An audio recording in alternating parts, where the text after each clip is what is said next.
Onyesho hili ni mojawapo ya maonyesho makubwa ya utalii katika nchi za ukanda wa Afrika Mashariki. Kwa sababu hiyo tunajivunia kwamba Tanzania tunapokuwa mwenyeji wa maonyesho kama haya, basi tunapata fursa ya kutangaza utalii wetu, kuwakaribisha wageni na kuwapa huduma mbalimbali ambazo tunazo katika nchi yetu. Kauli mbiu ya onyesho hili ni utalii endelevu, kujenga ustahimilivu na ubunifu.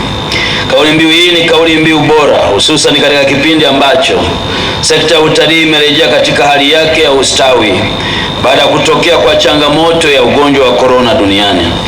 Kauli mbiu hii imeakisi malengo yetu ya kisera katika kukuza utalii endelevu, yani sustainable tourism, kama ambavyo imekuwa ikitiliwa mkazo na shirika la utalii la dunia. Sote tulioko hapa ni mashahidi kuwa onyesho hili la Karibu Kili Fair limeendelea kukua na kuwa la kimataifa na kuvutia idadi kubwa ya washiriki kutoka kona zote za dunia. Maana nimejulishwa hapa kuwa tangu kuanzishwa kwake hili onyesho ni la 8, ongezeko la watu limeendelea kuwepo, na leo mmeambiwa hapa zaidi ya waoneshaji 500 wako kwenye viwanja hivi. Tumetembelea mabanda, hatukuyamaliza. Hii ni kwa sababu maonyesho haya yameendelea kukua na kukua. Washiriki nimejulishwa kuwa hili ni jukwaa ambalo hukutanisha wadau wa utalii, kujadili fursa za kibiashara, kubadilishana uzoefu katika biashara ya utalii na masoko, ikiwemo kuhamasisha uwekezaji kwenye sekta hii muhimu ya utalii ambayo ni ya kiuchumi. Nimejulishwa pia kuwa mwaka huu pekee mmekuwa na zaidi ya waonyeshaji wengi kutoka Tanzania bara na Zanzibar. Nitoe pongezi na shukrani za dhati kwa kampuni ya Karibu Fair Travel and Tourism kwa kuandaa kikamilifu onyesho hili la Karibu Kili Fair 2025 kwa kushirikiana na wizara yenye dhamana ya utalii kwa pande zote za muungano, yani Tanzania bara na Tanzania visiwani. Onyesho hili lina mchango mkubwa katika kuitangaza nchi yetu kwa dunia, na serikali inathamini mchango wenu, wadau wote wale ambao mmejinyima ili kufanya tukio hili liweze kufanikiwa.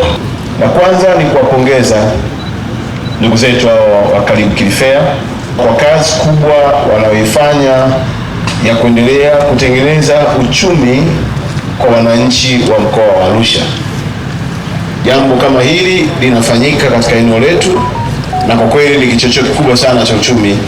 Eneo hili tulilopo ni eneo la magereza, na mwaka jana nilipofika hapa nilipata nafasi ya kushuhudia Karibu Kili Fair ya kwanza kwangu mimi nikiwa mkoa wa Arusha, na kwa mashirikiano tuliona hatua kubwa.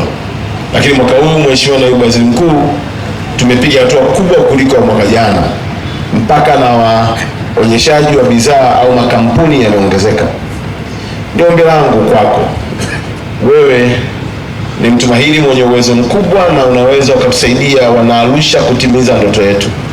Tutamani sana eneo hili la magereza lifanyiwe mpango wa kuwa eneo la kudumu la maonyesho ya kimataifa. Mtu anayewekeza milioni 200 alafu tukio linaisha ndani ya siku 3, yani amewekeza jana usiku anamalizia leo, kesho anatakiwa aanze kuwaza namna ya kuondoa. Ni maombi yangu kwa ndugu zangu wa Karibu Kili Fair, lakini hasa kwa sponsors na exhibitor, mwakani tufanye angalau kwa muda usiopungua siku 5 mpaka siku 7. Ujumbe naotaka kufikisha kwa serikali yetu sikivu ni tuendelee kuweka nguvu kwenye maonyesho haya ambayo sasa hivi ndiyo maonyesho makubwa ya utalii katika ukanda wa Afrika Mashariki, na kama sijakosea pamoja na kati.